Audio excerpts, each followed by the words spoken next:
Okay, so to make the bra strap, you take your short piece of grosgrain ribbon and you put it through the bottom part of your bra findings, and then I just zigzag that closed. And then for the long piece, you just hook it through the middle part. It can get a little bit confusing or easy to do it wrong. It has to be the middle part. So I just looped it through here and zigzagged it down. And then to put it together, I'm going to take this end here. So I looped it through the bottom like that.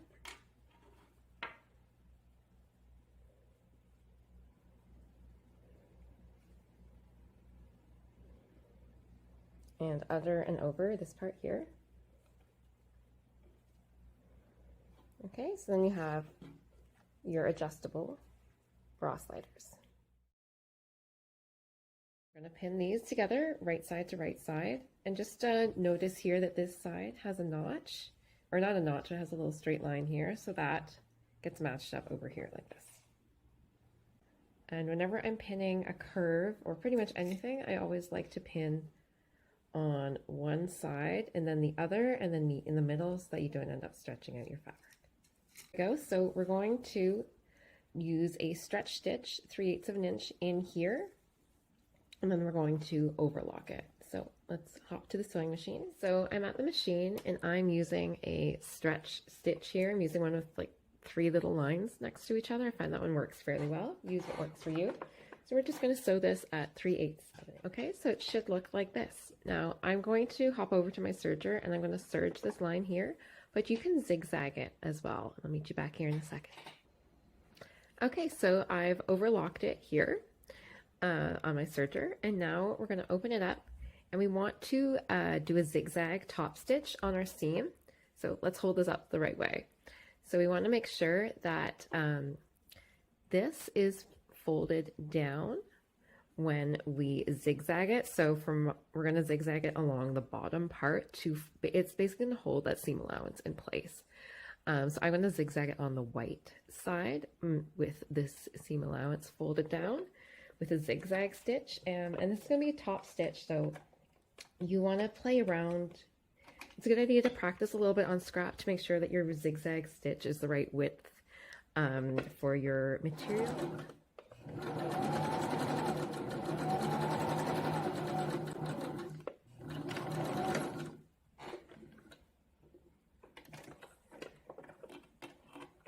Okay, so it should look like that now.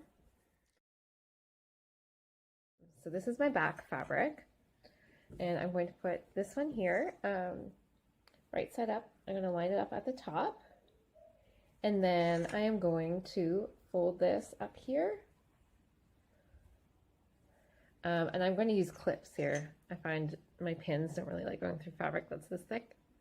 Okay, so we're just folding that in half.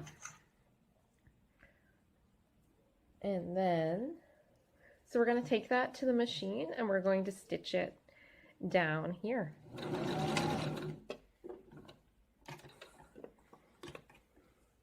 Okay, so it's like that. So you can see, we'll do the other side next. You can see when you open it up, it will be like this. All right, so once you stitch this down on both sides, we can flip it out. So, okay, so now I've cut my elastic trim about 3/4 of an inch longer than what I needed. So I just basically traced it all the way around and cut it 3/4 inch shorter. And cutting it a little bit shorter just means that you have to ease it in a little bit, and that will help kind of keep the bra snug on you. So I pinned it on both sides first, and we're doing the top edge here. So we just are folding it in half and pinning or clipping it all the way around. Sometimes I find it easier with pins, sometimes I find it easier with clips. Right at the corner, it's going to be a little bit tricky. I think I'll do a close-up on sewing this when we get to the machine in a minute. You're going to have to kind of fold your corner down a bit, it'll be a bit easier when we actually get to the machine. I'm going to fold it, clip it like that. That'll probably be the trickiest spot of the whole project, but we can do it. All right, so now we're ready to zigzag stitch. And I'm starting here with my needle down in the fabric. This is going to be a little tricky. Don't panic, you can do it, but go slow, take your time. And if you see like here, this is where it's being eased in a little bit. We need to stretch it a little bit. Like when you sew, you want this part to be fairly flat. Like you can see it's sticking out now, and I pulled it just enough that I can hold it flat. You want this to look flat as it's going under the machine. And if you do find yourself fighting with this and it's slipping around and giving you a hard time, you can pin it like crazy, or if that's still not working for you, sometimes if something's really just fiddly and driving me nuts, I'll do a hand based. So that means just a hand sew, like really just sort of large loose stitches that you end up taking out when it's done, just to hold it in place while you machine sew it. So we're coming up on this corner, which I said was going to be a bit tricky. So we're going to sew I unpinned it here. We're going to sew pretty much to here. And then we're going to leave the needle in the fabric, and then we're going to have to set it the right way to go around that corner.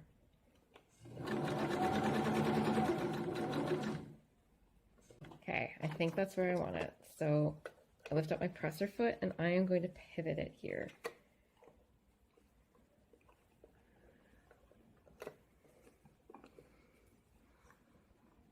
So I'm trying to make sure that it's laying, like we are putting a crease in it under here, but we want to make sure it's laying flat, it's not bunched up. Maybe put your presser foot down, take a good look at it there. I think it looks okay. I'm actually just going to hand wheel right here. Sometimes a little corner too, it can end up pushing the fabric into the machine a little bit if it's thick, like right at an edge. So we're just going to really take our time right here.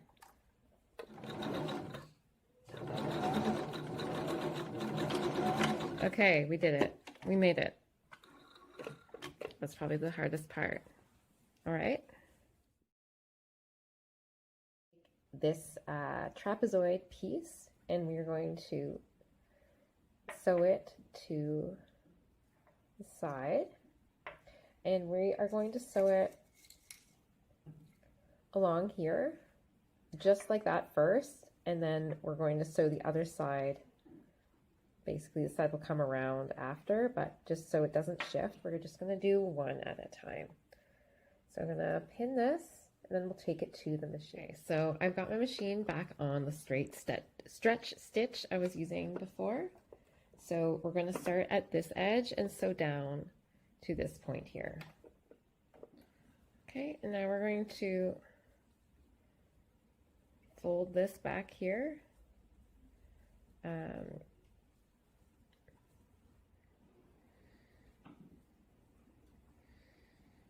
And you want to make sure that this, you feel that the elastic,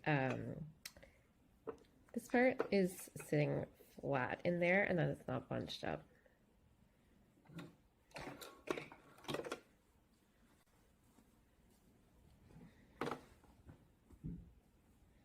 All right, yeah, so it should look like that. Okay. And take the other side. And do the same thing.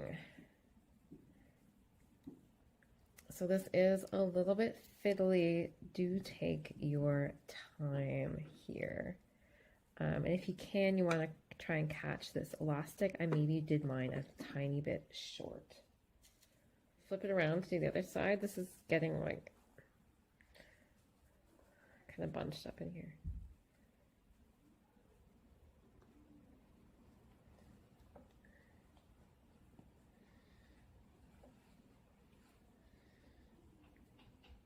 Okay, so,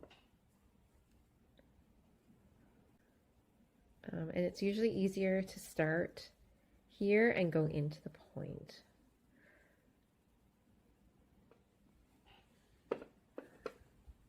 Okay, so like that. Now we are sewing it on this side. Actually, so once we flip it out and realize that it's pretty good, we didn't like catch anything, it's not like twisted, we're going to trim the seam allowance a little bit.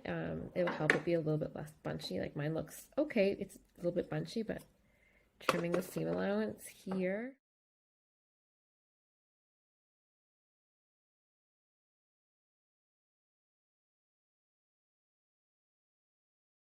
So where there is a seam here, I'd like to match that up to where there's a seam there. I just think it looks neater that way.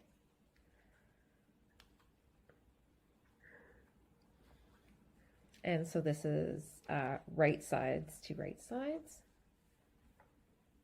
All right, so now we're gonna go to the machine. I'm gonna start here where the seam was.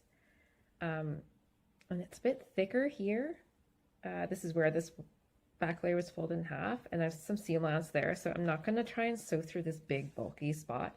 I'm gonna fold that seam allowance that way just because, and start with my machine needle in here, just because that will be a little bit easier to sew through. It won't be a big gigantic bulk and then a thin layer. So I'm actually gonna pin that down that way. There, I think that will turn out better. And so I'm just pulling it a little bit, not much, just to make sure it lays flat as it sews.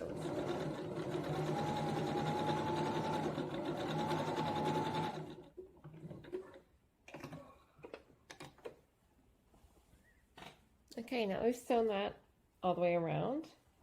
We're gonna flip it over this way and do the same kind of technique that we did with the cups, like how we had zigzagged it. So, yeah, so I just set my machine to my favorite zigzag, and I'm doing this pretty fairly narrow and fairly short to sew the seam allowance down. So this is, I'm zigzagging through the elastic and the seam allowance.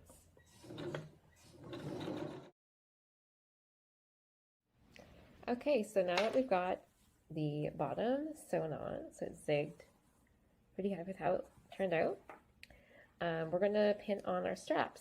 So just pin them in. I pinned it at the top here, just behind that one, and then basically just followed this straight back down and just pinned it there. So do the same on both sides.